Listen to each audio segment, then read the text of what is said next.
Hi, this is Mark Messimer with MLSListings, and I'm proud to present to you a story about Daniel Jones. I think you'll find it inspiring. I think it'll make you smile. He was told he should be a novelist.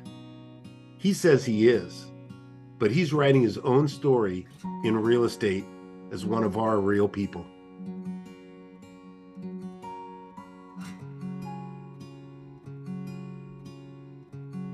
So tell me about Philip Gerard, and tell me about heart and soul and how those two things come to your life. So Philip Gerard, he was an English professor at UNC Wilmington. And so when I went there, he asked for us to put together some short stories. And at that time, I didn't know he was an author of other books, but I learned later that he was. I did a short story on my grandma and some experiences that she had in her life. And he wrote there in grading my story that he felt like I would be a novelist one day, and that he shared it with his wife. And we had some people come into the classrooms, and they talked about how they really enjoyed my story that Philip Gerard shared with me. And as far as the heart and soul aspect of it all, I poured my heart out. I was taking the full risk of exposing, a lot of emotion there that I had about my grandma. And so when he told me that he felt like I could be more, it really touched me. And I felt like it transformed me in a way to where it's like I feel like I can do anything. And so, he really encouraged me. While he spoke specifically about being a novelist or whatever, he encouraged me in a whole lot of other ways that he didn't know. I'd like to say that I ended up being a little bit more, less fearful as to new directions of what I was going to do, new things that I was going to explore. Because I was like,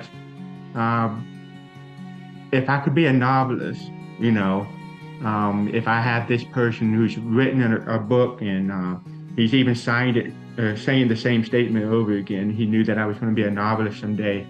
Although I don't believe I fulfilled that, in a way I have, because I'm writing my own story, and it's like I can use my imagination to create things and do the things that I love to do. And I believe I owe a lot of that to Philip Gerard. Tell me about the term pushing limits, and how do you push the limits of your employees there at the MLS, but also pushing the limits of your membership to be the best real estate agent possible? So a phrase that I use a lot, I don't know if people realize I say it a lot because I hear myself say it, and well, I'm like, I evidently have this mantra that is deep inside of me that I say a lot is, if your dream could come true, what would it look like? And let's work from there. And so, because your limits are as far as your dreams are. And it's not about your physical capabilities or whatever. We can be a team and accomplish what you physically can't do. Just tell me what your dream is, and let's try to accomplish that. How do you break down in your staff and in your membership the fear of change and the embracing of change? We have to visualize what it's going to look on the other side. And so that's still part of the dreaming mechanism. If they say, I would like to see this accomplished, that doesn't mean as much to me. That doesn't sound like a personal dream. I would like to see this accomplished. It's like, how do we accomplish it together? What is your personal dream? Because when we do that, then you're going to accept the dream that, the change that you dreamed of. it comes a bit more naturally. Otherwise, change is accomplishing somebody else's dream. You got to make it yours. Challenges are fun, and I know they're not fun for everybody, and so I have to respect that. But um, taking on a new puzzle and sorting through the various ways to solve this puzzle, thinking outside the box, all of that is fun, especially when you see the end result. It's like, okay, I accomplished something I didn't even envision. And so but the dream got me to, step outside the box, try to accomplish this. And now it's like, wow, this is even better than I thought. With my team, my staff, I think fun is in the culture of being able to lean on each other and know that we're there for each other and having more of a family relationship.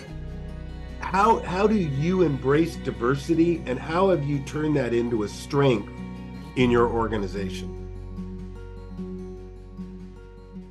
Well, there's definitely a big diversity in thought across the board. There's different geographical areas. There's equal representation for each association, and since there are 15 associations, that means I have 30 different voices as managers and 15 different voices ex officio as AEs.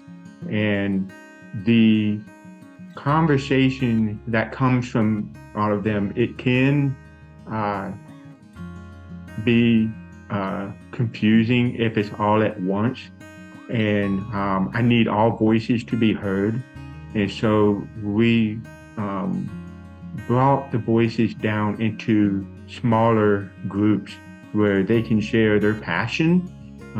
If they are passionate about MLS data fields, not everybody's passionate about that.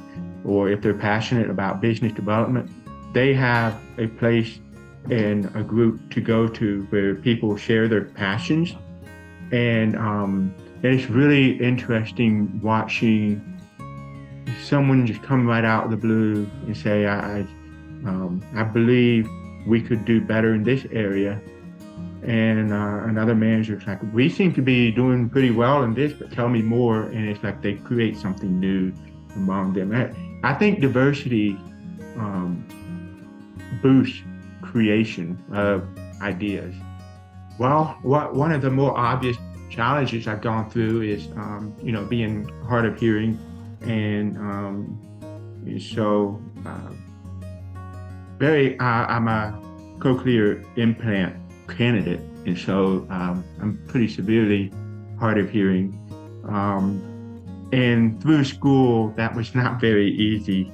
And sometimes the best way forward is to just see the other end and see, okay, school's going to be over in X number of years. I only got this many more years to deal with this.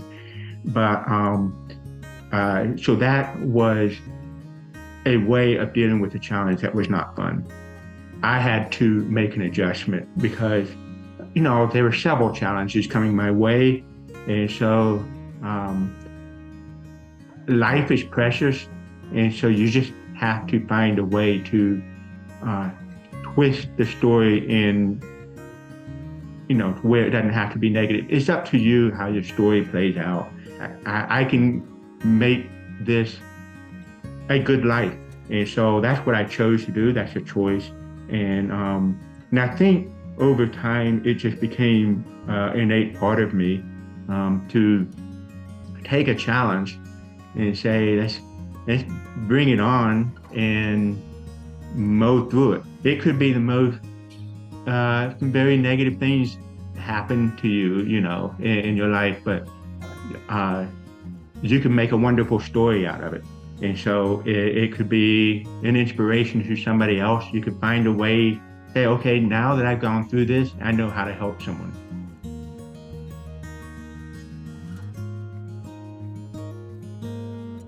Uh, 2023 to me is going to be a year of intense communication.